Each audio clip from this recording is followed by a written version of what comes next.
All right, and now what I want to do is to show you how a problem statement, not specifically defined, propagates across the business plan. I've already gave you allusions to the fact that, hey, a problem statement that's poorly defined will show itself later in the business plan.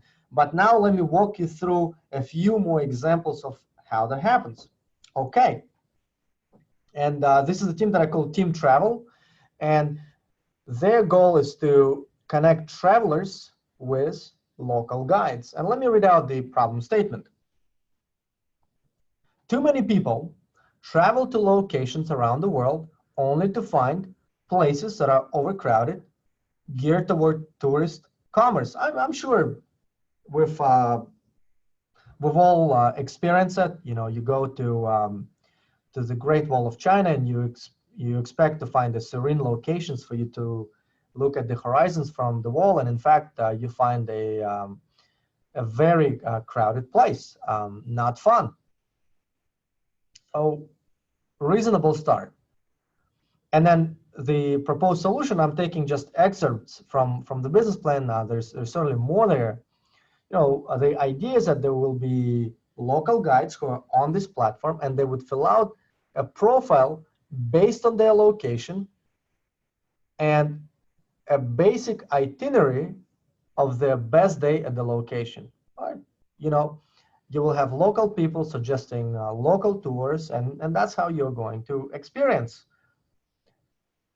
world locations from now on. Please forgive me. And the more I thought about this problem statement, you know, the question that pops up is, does an ideal travel experience exist? The problem statement here suggests that it does, but that needs evidence which wasn't provided. I mean, yes, there are many places to visit in the world, but we do live in a world where there are certain landmarks recognized by humanity, and they're on the list of places to see before you die. And so people want to go there. Are you going to change that?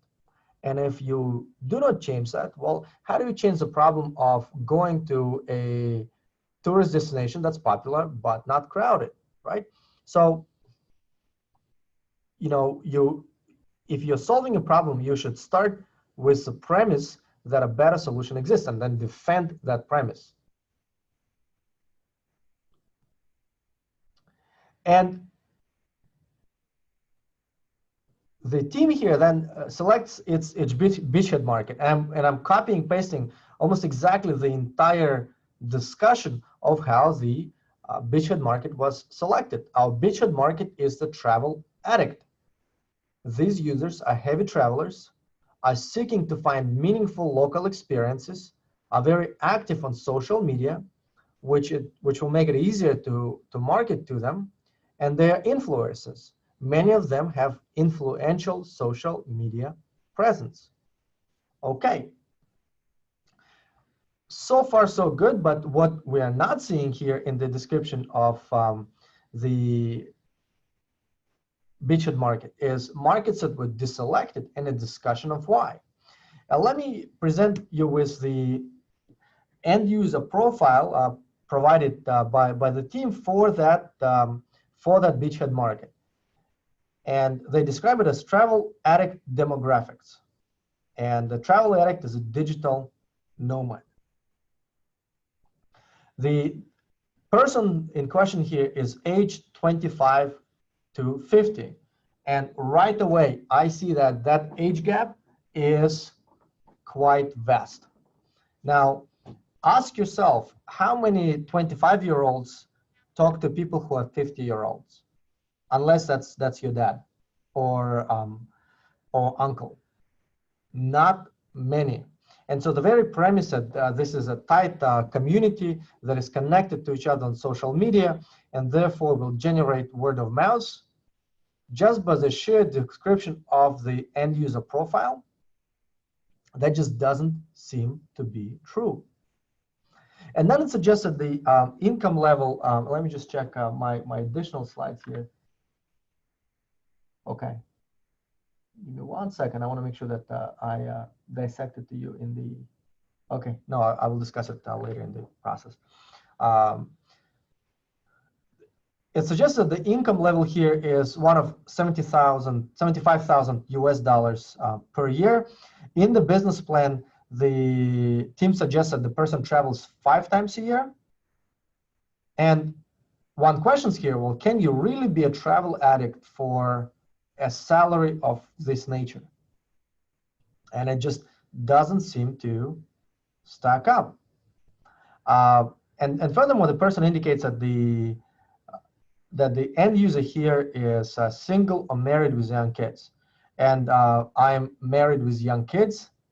I just know how difficult it is to be able to travel so much with little children. And so I'm beginning to observe the inconsistencies in the business plan, unexplained inconsistencies. And my contention to here is that it really starts with the problem statement, a problem statement that was so diffuse that it made the business plan so open-ended that it's difficult to give it rigor. Now let me continue.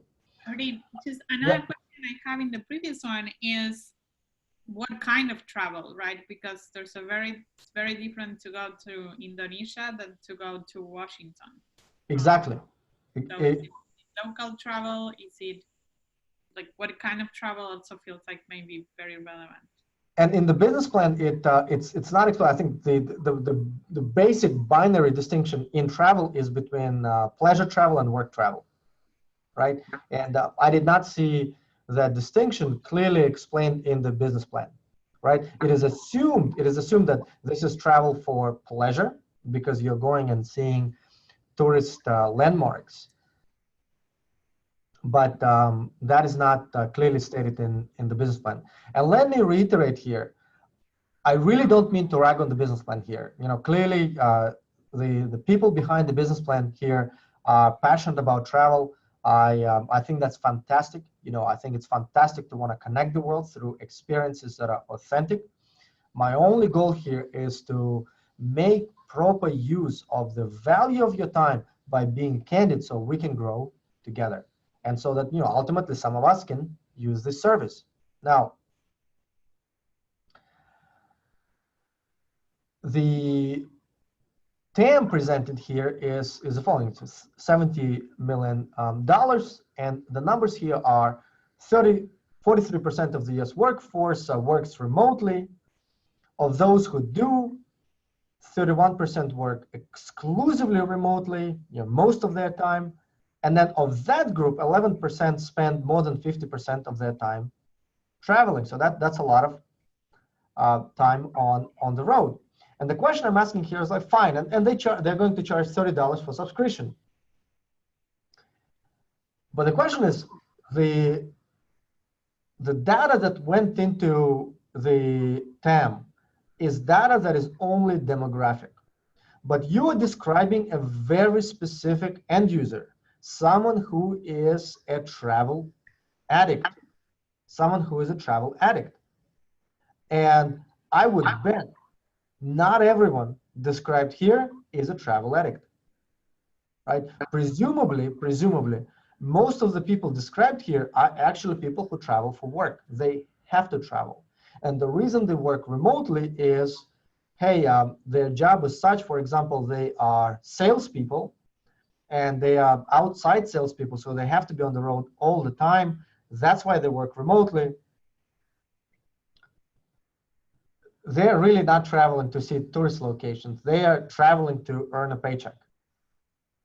And these behavioral factors are not included in the TAM. The problem with that is the market that you're potentially addressing is potentially much smaller than the one described here. Right? You're presenting a market that's 70 million a year. Great. If you can dominate this market, fantastic. You'll build a company that will generate some dynastic wealth for you. You know, your children and grandchildren and great-grandchildren will be very happy with your performance. But in reality, the market is significantly smaller, significantly smaller. Are there people in that group who are travel addicts that are, as those that you described? Probably a few. Can you build a business? Not clear. Ingrid, I heard some sound. Do I need to pause for a question? No, no, I was just standing up because I've been sitting since 9 a.m. Okay, that's great. Me too. Okay, and so then the team presents the persona, and the persona is Adam, and he's the primary influencer and has veto power. Lives in Kansas City. By the way, Kansas City is not in Kansas; it's in Missouri. All right. Uh, and here's another thing that sort of makes it somewhat suspect that Kansas City is said to be in Kansas, not in Missouri. Now, Adam is married, has been married for 15 months, currently no kids. And right there, I see a major inconsistency in the description of the persona. And let me describe what I mean. So Adam, as the team suggests, has veto power. Can you imagine a person who's been married just 15 months and has a veto power in the family? No chance. I mean, yeah, I mean, some of them exist out there, but it's just not reasonable to assume that there are a lot of people like that. A newlywed who has veto power, when you're a newlywed, you're making decisions together, and sometimes that changes over the course of the marriage, and that can be unfortunate, but in the beginning, right, that's a premise. You're together, you make decisions together. How common Adam as a persona in society? Not common. And then Adam makes $80,000 a year.